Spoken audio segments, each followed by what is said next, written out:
I've managed to go through my entire professional life enjoying myself, playing most of the time, without anybody actually noticing it.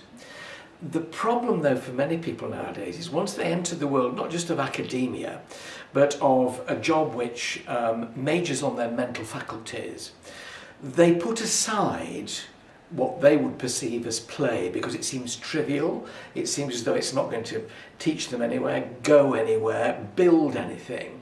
And from my point of view, that's a total waste of an attribute.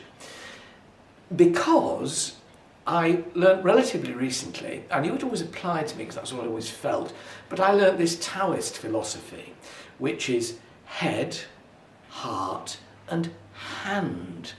We all in the academic world use the head because your mind is necessary, obviously it's an obvious thing. Heart, you know when you've got that kind of feeling of I'm doing this right, this is what I want to do. The hand gets left out completely, and yet this three-legged stool of head, heart and hand falls over. You've got one leg missing, and I speak as a man who began his life as a practical gardener in my case. But still today, although my work now is involving broadcasting, it's talking to people, it's writing about things, it's heart and it's head, arguably it doesn't use the hand, and yet when I'm gardening it does. And if I go too long without using my hands to do something, my three-legged stool falls over.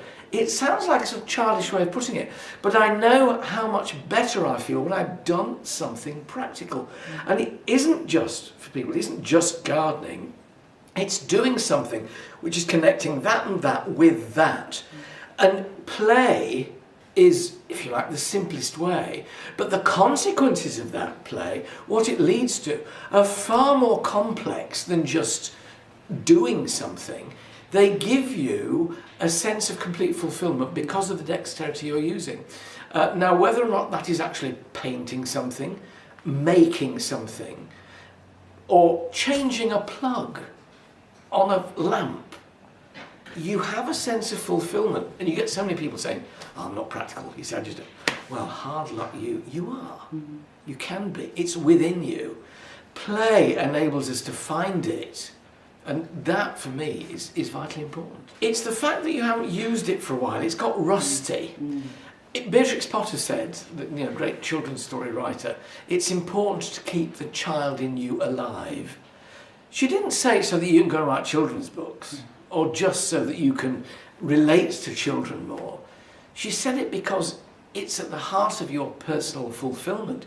You will feel better if the sense of wonder, the sense of basic creativity, particularly practical creativity, growing things, planting things, painting things, making things, it's wonderfully liberating and such a vital learning tool, and mercifully it's becoming more accepted now, even in higher education, that play in its broadest sense, practicality, use of hands, legs, coordination, makes you a better teacher, makes you a better operator in whatever you do, even if that operation is purely intellectual.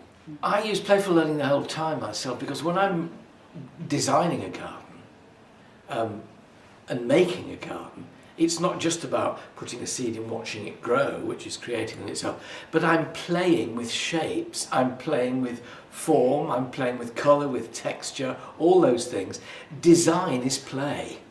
It's grown-up play, if you like. So whenever I'm designing anything, play comes into it. Because playfulness is liberating. Playfulness allows you to do something and make it not seem like work. It also enables you to put across to other people something which seems playful, but the result of that playfulness is quite complex and is bigger than the sum of its parts.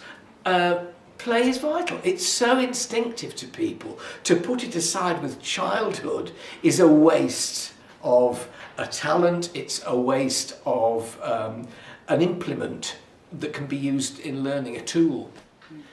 The benefits of play and creativity at university are the keeping alive of enthusiasm, the keeping fresh, keeping a sense of wonder going, You know, a lot of it involves humour and laughter and relating to people and laughing with people. And I know whenever I laugh with anybody, there's a great sort of outgoing, not just of air. There's a kind of enrichment of the soul, really. You feel when you're laughing. You know, if it's all serious, it's all earnest, some great segment of the whole is missing because of that joy which isn't there. Play brings joy, and it may seem trivial, but when you feel how you feel at the end, and you analyse what you've been through and why you feel that way, it's because of the playfulness in the way in which you've achieved it. And you think, actually, there is an enormous place for play in learning, not just in primary schools, but in higher education as well. It's a tool and it needs to be used, and it's a waste if it isn't.